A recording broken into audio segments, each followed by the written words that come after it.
दोस्तों अॼु राजा उर्स जो एल्बम आहे 4 जेको 2000 ईस्वी में रिलीज़ थियो आहे ऐं हिन में हिकिड़ो ज़बरदस्त गीत आहे तोखे पंहिंजी दिलि ॾिनमि ॿियनि खां लिकाए तोखे पंहिंजी अॼु दिलि ॾिनमि ऐं हिकिड़े दोस्त कमेंट्स कया आहिनि त राजा उर्स जा वॉल्यूम रखो।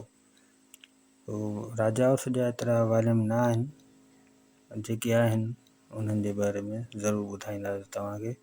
ऐं हुन दोस्त काफ़ी कमेंट्स बि कया त राजा उर्स जा एल्बम रखिया वञनि।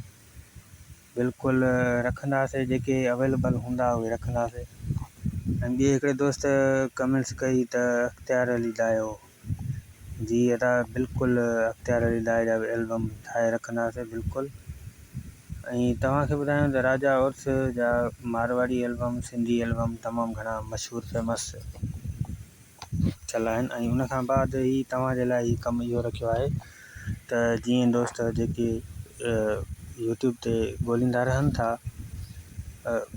सर्चिंग कंदा रहनि था, कलाम ॻोल्हींदा रहनि था, ऐं उन्हनि खे थी सघे उहे एल्बम ॿुधल बि हुजनि पर उन्हनि खे सम्झ में ॻाल्हि न ईंदी आहे त ही एल्बम ही आहे ऐं हिन एल्बम जा कहिड़ा ॿिया भला कलाम आहिनि, या वरी हिन में इहो कमु रखियो आहे त जीअं दोस्तनि खे कलाम सर्चिंग करण में लॻी वञनि ऐं जेके कलाम ॻोल्हणु चाहिनि था जंहिं फ़नकार जा, उहे उन्हनि खे हितां मालूमात वठी करे उहे ॻोल्हे सघनि था त फलाणे एल्बम में आहिनि ऐं असां उन हिसाब सां असां सर्च कयूं त पोइ असांखे मिली वेंदा।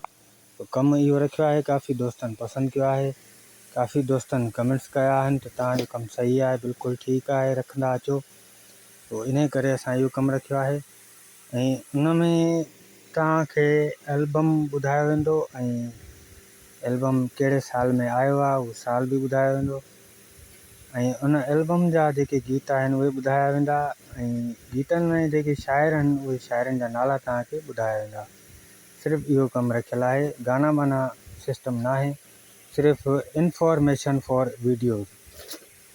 ठीकु आहे दोस्तों। ऐं हिन जो पहिरियों कलाम आहे राति वठी मेड़ मां वयुमि, मतिलबु मां 4-5 दोस्त वठी करे पंहिंजे यार खे परचाइण वियुमि ऐं हीउ कलाम आहे लियाकत अली जो। उन खां पोइ आहे तोखे पंहिंजी दिलि ॾिनमि, दर्स मजीद जो कलाम आहे। ऐं उन खां पोइ रायचंद चमी जो कलाम आहे, ओ जंहिंखे तितिर वांगुरु पालियो उन साथ न ॾिनो। जंहिंखे तितिर वांगुरु पालियो माना तितिर खे बि जीअं ख़ासि करे पालिबो आहे, अहिड़े हिसाब सां कलाम लिखियो आहे शाइर। उन खां पोइ ॿियो कलाम आहे, कलाम जा ॿोल आहिनि अची कासिद ॿुधायो मूंखे। हीउ कलाम आहे अलहदाद ख़ासकेली जो कलाम आहे। उन खां पोइ ॿियो गीत आहे छॾे साथ मुंहिंजो वियो, ही कलाम आहे हैदर किपरी जो कलाम आहे। ऐं बी साइड में पहिरियों कलाम आहे हयात रिंद जो। कलाम जा ॿोल आहिनि ॻोठ वारनि ॻाल्हि कई अॼु पंहिंजे प्यार जी। उन खां पोइ ॿियो कलाम आहे, कलाम जा ॿोल आहिनि छा थो पुछी मजबूरियूं, प्यार में हज़ार मजबूरियूं। उन खां पोइ कलाम आहे पंहिंजा कीअं छॾींदे तूं, हीउ कलाम आहे बाबू मस्तोही जो। सभु ऐब मूं ग़रीब में आहिनि। असल में ईअं ई हूंदो आहे, इश्क में जेको हूंदो आहे न त उनखे ऐब ॾाढा नज़र ईंदा आहिनि।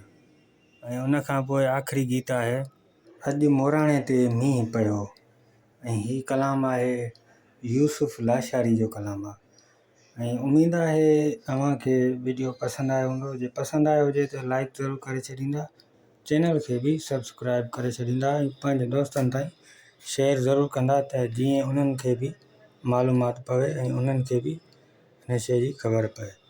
ठीकु आहे, नेक्स्ट वीडियो में कॾहिं